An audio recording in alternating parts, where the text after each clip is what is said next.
The greatest thing ever known. What is it? Surely the answer must be one that is absolutely universal, both in its nature and in the possibilities of its application. It must be one that can be accepted wholly and unreservedly, not only by a single individual, but by bodies of individuals, be they the originators of any particular school of ethics, the followers of any particular system of philosophy, or even the adherents of any great system of religion. It must be one so true in itself that it can be accepted by all men alike the world over. And again, it must be an answer that is true for no particular period of time, but equally true for all time. An answer that was true not only for yesterday, that is true for today, that may be true for tomorrow, but one equally true for yesterday, today, and forever. In laying our foundation, therefore, it must be laid upon something as true and as certain as life itself, and as eternal as everlasting life. What is as true and as certain as life itself? Life. Only life. And what do we mean by this answer? Let us give it for a moment our most careful consideration, for upon what we find here depends and rests all that is to follow. Let us start then with that in regard to which all can agree, something that comes to us from no source other than our own interior consciousness, our own reason and insight. In other words, let us make our approach not from the theological standpoint, but from that which is far more certain and satisfactory, the philosophical. Then, and then only, will we allow pure reason to be our guide, and then by having as the earnest desire of both mind and heart truth for its own sake, and then for the sake of its influence upon everyday life, we will thus allow pure reason to be illuminated by the light that lighteth every man that cometh into the world. In the degree that we open ourselves to and are true to this, are we on sure and safe ground. For thus are we going directly to the source, and the only source of all true revelation. In the degree, on the other hand, that we close ourselves or become untrue to this, are we on uncertain and dangerous ground, and liable to find ourselves hopelessly floundering in the quagmire of theological traditions and speculations and doubts, of which the world has already seen so much. Pure reason, therefore, shall be our guide, pure reason illuminated by the inner light. Again then, what is life? Being is life. Life is being. Being, therefore, is our starting point and indeed our very foundation itself. Each can form his own idea of being, so that in reality it needs no defining. By it we mean that self-existent principle of life and all that attends it, without beginning and without end, the power, so that is the life of all. We can scarcely define being, if indeed it can be defined, without using the word life, and indeed without identifying the two. Being and life, then, are one and the same, one infinite intelligence expressing itself as life. It is being that projects itself into existence. Being, acting through its own intelligence, prompted by love, projected by will, goes out and takes form. We cannot say that it enters into form, for until it projects itself into existence, there is no form. But form comes from virtue of being, the self-existent principle of life and power, manifesting itself in existence. So in a sense, life, which is one with being, is the soul. Only as being projects itself into existence are we able to know it. We can know the fact that being is, but only as it manifests itself in form are we able to know it itself. Being is one, not many. As being is the source of all life, there is, then, only one life, and this being is the life of all. The one divine being, and this alone, is the true reality in all existence, and so remains in all eternity. And there is nothing real that is, or that can be, outside of it. But how have we expressed ourselves? What is it that assumes a form? Answer: being, as it exists in itself without any change whatever in its inward, essential nature. But what then is there in existence? Answer: nothing else than the one eternal and unchangeable being, besides which there can be nothing. This being, which is infinite, is in truth, then, the infinite being. And this infinite being is what we mean by God, each using the term that appeals most to himself. Literally, the I am, as is signified by the name Jehovah, which is derived in the Hebrew from the words to be. God, then, is the infinite being, the infinite spirit of life, which fills all in existence with himself alone, so that all is he, since he is all. If God is all, then all must be he, and from this fact there is no escape, and no other conclusion can be arrived at which does not do violence to all rational thought. There are those, for so limited are they in comprehension, or so closed to truth, that they either can or will see nothing that may be opposed to their present ideas.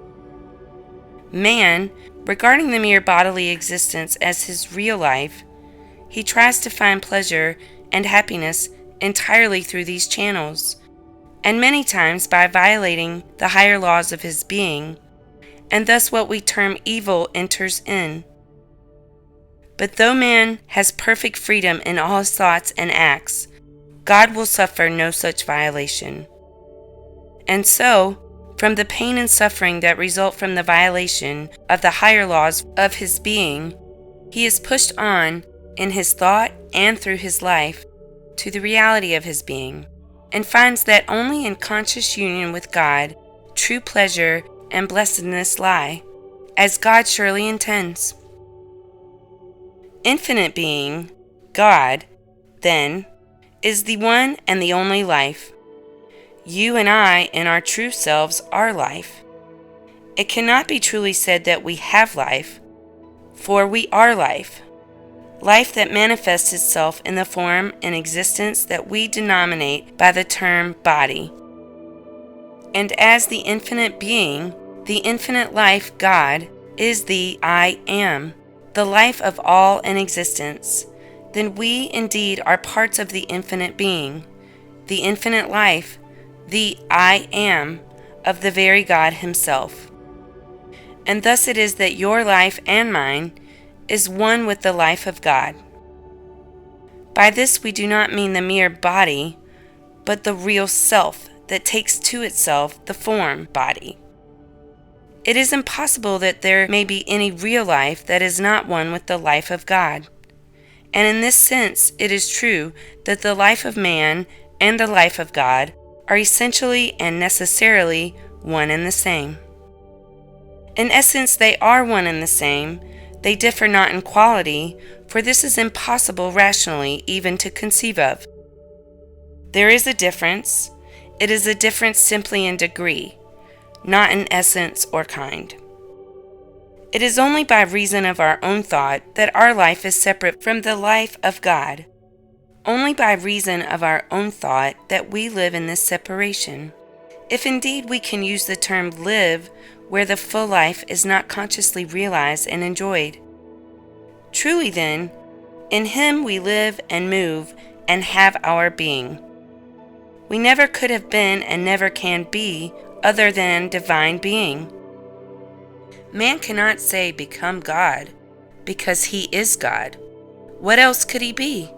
If God is the only one true real being, man is the individualized expression or reflection of God imaged forth and made manifest in bodily form. How is it then, I hear it asked, that man has the limitations that he has, that he is subject to fears and forebodings, that he is liable to sin and error, that he is the victim of disease and suffering?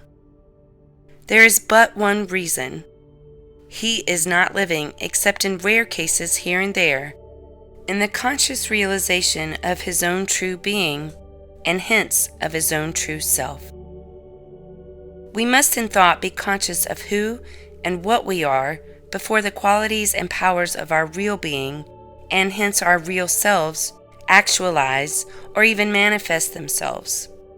Says one of the most highly illumined seers of modern times, "The true life and its blessedness consists in a union with the unchangeable and eternal. But the eternal can be apprehended only by thought, and is in no other way approachable by us. Thought is the atmosphere, the element, in a sense the very substance of the phase of divine being that we call human life. When divine being manifests itself in physical human form, its inward essential nature or reality changes not, for this from its very nature it is impossible for it in any way to do. It does, however, have to manifest itself through the agency of physical senses, and precisely for this reason is it that for a time our real inward essential nature and life is concealed from us, but this again only by reason of our limited comprehension. When we are born into the world of nature, we see and become aware through and by means of the physical senses, and the natural physical world becomes to us, for a time, the real world.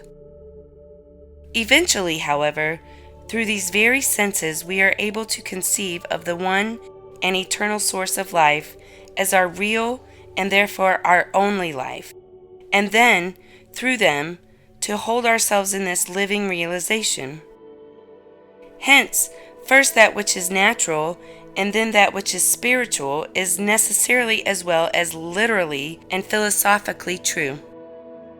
Happy, however, is the man who dwells not long as the purely natural man, but is early transformed into the spiritual, and so in whom the divine word early becomes incarnate. But if this state is really possible of realization, what can be said regarding the method of entering into it? There is only one thing in all the wide universe that will enable you as well as all the world to do it effectively. Be therefore transformed by the renewing of your minds. This is the force, the transforming power, so far as the form of life we denominate by the term human is concerned. This and this alone. True then, and most welcome, is the great fact of facts, that the world is beginning to become so conscious of today that the mind is everything. What you think, you become. Strictly speaking, there is no such thing as mortal mind.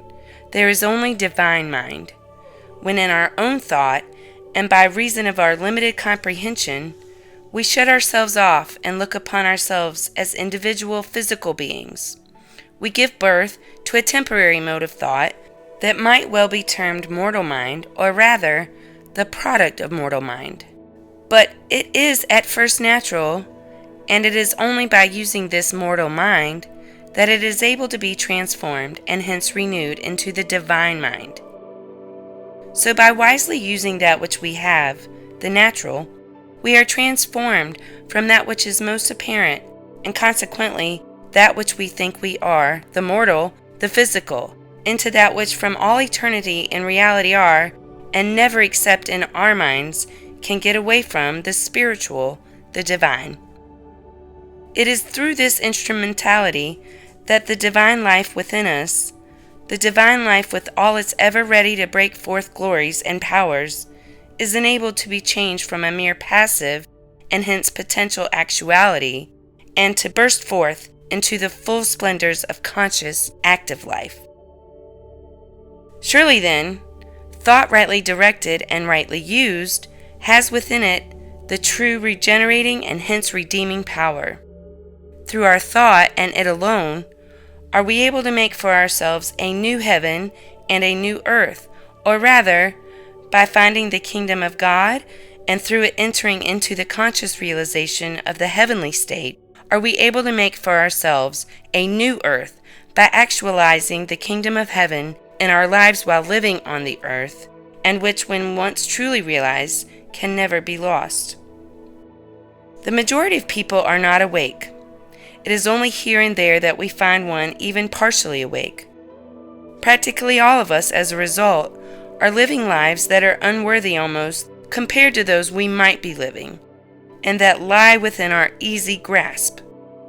While it is true that each life is in and of divine being, always one with it, in order that this great fact bear fruit in individual lives, each one must, as we have already said, be conscious of it. He must know it in thought, and then live continually in his consciousness. An eagle has been chained for many months to the perch just outside of his cage. So long has he been conscious of the fact that he is bound by the little silver chain that holds him, that he has given up all efforts to escape, almost forgetting perhaps that the power of flight is his. One day a link of the little chain opens, but living so long in the consciousness that he is held in captivity, he makes no effort to escape. The freedom of the heavens is now his, were he only conscious of his power. But day after day, he sits sullenly longing for freedom, but remaining a captive still.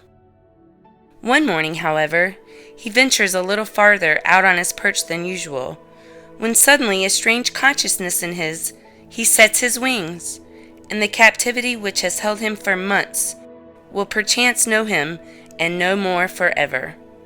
And so it is with man. On account of the false gods that tradition and prevailing theology have brought him, he knows not himself, and not knowing himself, he knows neither his powers nor his possibilities. The human soul is held captive. An opaque physical structure is about all that he can be said truly to give evidence of. The day comes, however, when in his thought he moves out a little farther than is usual, then a little farther, and a little farther. The inner light is now moving within. He catches at first a little glimpse of his real essential being, then a little more, then a little more, and eventually the fact of his essential oneness with the infinite light and power bursts in upon, illuminates, and takes possession of his soul. In bewilderment and almost afraid to utter it at first, he cries aloud, "O God, I am one with thee." Enraptured by this new consciousness, he holds to the thought of his oneness, and living continually in his thought his life forever after flows steadily on in, and one constant realization of his oneness with divine being. Separating our lives in thought from their oneness with divine life is what constitutes, and what alone will ever constitute, the fall of man. New and true thoughts and words will make literally a new heaven and a new earth. Man is essentially divine, part and parcel of the infinite God, and so essentially good. In order that we may ever keep our standing ground clearly in mind, let us now gather into a single view the substance of what we have endeavored thus far to present. From everlasting to everlasting is being, self-existent, without beginning and without end, depending upon nothing outside of itself, and the essential essence, the very life of all that through it comes into existence.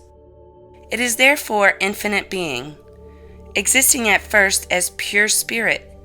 It is therefore divine being, literally the I Am, the infinite God. Then, animated by love and acting through its own volition, it projects itself into existence and assumes the various forms we see in the universe about us, including us, ourselves. But by the act of projecting itself into existence, the infinite divine being does not change in the least. its essential inner nature, as indeed it would be impossible for it to do. What then, in reality, is there in existence? Only divine being, the infinite God, in all his manifold manifestations, and thus it remains through all eternity, as must necessarily be from its very nature, and otherwise it could not be. God, then, is the infinite being, the infinite spirit, which is the essential essence, the life of all, which therefore fills all the universe with himself alone, so that all is he, since he is all.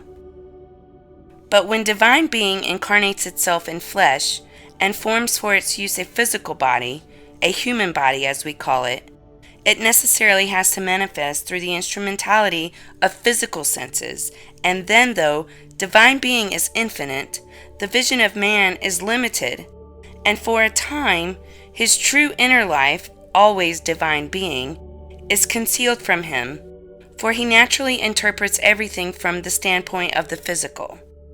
And man knows himself only as a natural physical being, differing not essentially from the material universe about him. As he looks out, however, he sees that he differs from other forms in existence, in that he has a mind through which thought is engendered, a mind that grows by using.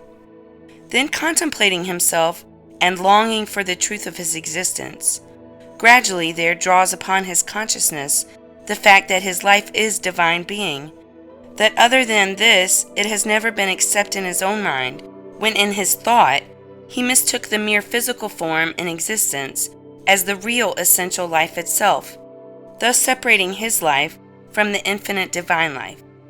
He thus realizes that in God he lives, moves, and has his being, that God is the life of his life, his very life itself. And thus he comes into time, into the conscious, living realization of his oneness with the infinite life and power. And so we find it true, first the natural man, then the spiritual. Through thought, and through thought alone, the second man, the Lord from heaven, is gradually evolved out of the first man, which is of the earth. Impossible, however, is it for anything to be evolved that was not first involved. And so man finds that the Lord has always been within, and he has not known it. And so with every human soul, we must use simply the stones of the place where we are. The only stones with which human life can build is thought. It, and it alone, is the molding, the creative power, earnest, sincere thought of the place where we are. This constitutes the stones of the place where we are, and with which we can make a pillow upon which for the time being to rest. Through this, and through this alone, will the life of the heavens be open to us, for angels ascending, aspiration, will in time bring to us angels descending, inspiration. Then our pillow, the thought that gives us the knowledge that the infinite divine life is always within, the essential essence of the human soul itself, we can convert into a pillar that will be a guide to lead other men into this same realization and life. And so the entire problem of human life is wonderfully simple and easy if we are but true to the highest within us. But only as man becomes conscious, realizes in thought that he is one with the infinite life and power, does this great fact become a moving and mighty force in the affairs of his daily life. Until this is true, he remains in the condition of the eagle, which, though unchained, thinking nevertheless that he was still chained, remained in captivity when the freedom of the heavens awaited simply the spreading of his wings. The greatest thing ever known, indeed, the greatest thing that can ever be known, is that in our real essential nature we are one with the infinite life and power, and that by coming into and dwelling continually in the conscious, living realization of this great fact, we enable to be manifested unto and actualized within us the qualities and powers of the divine life,